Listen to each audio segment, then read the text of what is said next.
Des années de préparation, des temps de sacrifice à recommencer sans cesse. Des mois à braver la pluie et le froid glacial de quelques régions, soumises au déferlement des éléments. Pour un objectif ultime, remporter la Transat Jacques Vabre. Une course au large dont le périple s'achève dans la baie de Fort-de-France. La 15e édition de la Route du Café aura cette année une saveur particulière. La pandémie n'aura pas eu raison de la motivation de chaque membre des équipages.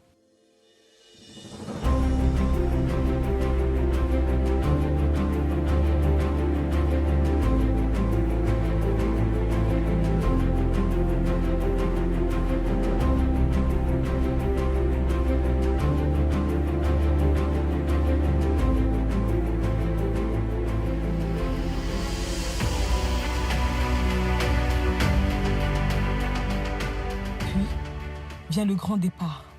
Le port du Havre est la scène d'un ballet de voiliers aussi prestigieux les uns que les autres.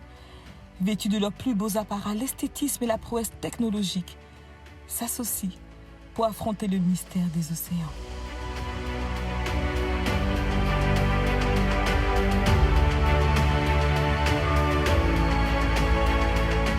Dans cette compétition, plusieurs catégories de voiliers s'affrontent sur des parcours différents au sein de 4 classements spécifiques.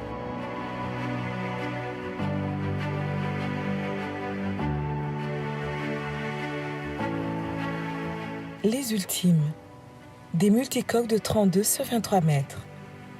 En tête de ce classement, Franck Camas et Charles Caudrelier, à bord du Maxi Edmond de Rothschild. Les 2 héros des flots ont su dompter cette course et arriver dans les eaux martiniquaises en 16 jours, 1 heure, 49 minutes et 16 secondes. Exténués mais heureux, leur joie est difficile à contenir. Je pense que Charles et moi, on est assez contents de cette course. On n'a pas fait beaucoup d'erreurs, le bateau s'est bien comporté, assez fiable. On arrive en forme, on a juste eu du stress effectivement, surtout moi hier, j'aime pas ça quand les autres reviennent. Je suis plus nerveux que Franck là-dessus. Mais moi je suis nerveux mais de l'intérieur, ça il le montre moins. Moi je lui montre. Les sillons éphémères que laisse derrière lui le Primonial, un multicoque de 50 pieds de la classe Ocean 50, a permis à ses skippers Sébastien Rogue et Mathieu Souban de se hisser à la première place. Une course réalisée en 15 jours, 13 heures, 27 minutes et 14 secondes.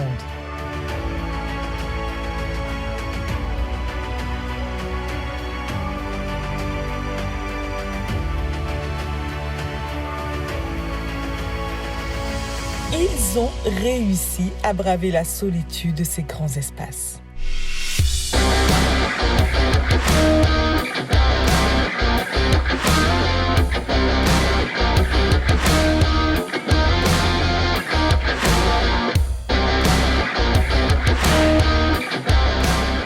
Voile en poupe, engagé dans le Link Out, un monocoque de 60 pieds, Thomas Ruyant et Morgane Lagravière arrivent en Martinique en 18 jours, 1 heure, 21 minutes et 10 secondes et s'imposent dans la catégorie IMOCA. Une expérience inoubliable que les 2 héros des mers partagent avec leur public. C'est une sacrée expérience sportive et c'est des moments qui sont rares dans une carrière de sportif, des victoires comme celle-là. Mais surtout, c'est beaucoup de bonheur de pouvoir le partager avec toute l'équipe que vous voyez là. C'est un bon moment, hein, forcément, gagner une course, ça fait toujours plaisir. Il faut un petit temps d'assimilation. C'est vrai que là, ça fait quand même quelques jours qu'on se battait sans jamais se dire que c'était acquis. Donc, on a intégré un petit peu cette info. Il va falloir un petit peu de temps pour la digérer maintenant que la ligne d'arrivée est franchie. Encouragés par leurs écuries comme leurs concurrents, les skippers Antoine Carpentier et Pablo Santurce del Arco ont vogué sur les flots. Scrutant régulièrement l'horizon, le duo a fait confiance à leur monocoque de 40 pieds appelé Redman. Il aura fallu 21 jours, 22 heures, 33 minutes et 30 secondes pour achever cette transat avec brio et se hisser en tête de la classe 40. On est bien parti, on était content de notre départ et puis on n'a pas voulu prendre de risques la première nuit le long de Cherbourg, là, ça nous a coûté très cher. Et puis on a cravaché pour revenir dans le match.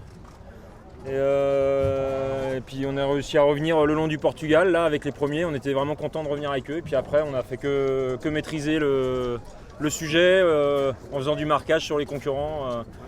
Un coup on marquait Volvo, un coup on marquait les Suisses, un coup on marquait les Normands, un coup on marquait... on n'a pas arrêté de faire du marquage.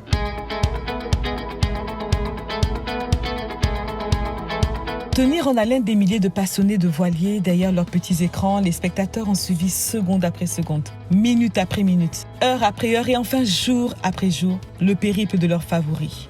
Tous aussi entraînés les uns que les autres, ces héros des mers partis vers l'inconnu, avec la solitude comme compagnie, ont fait fi des chants des sirènes pour arriver à bon port.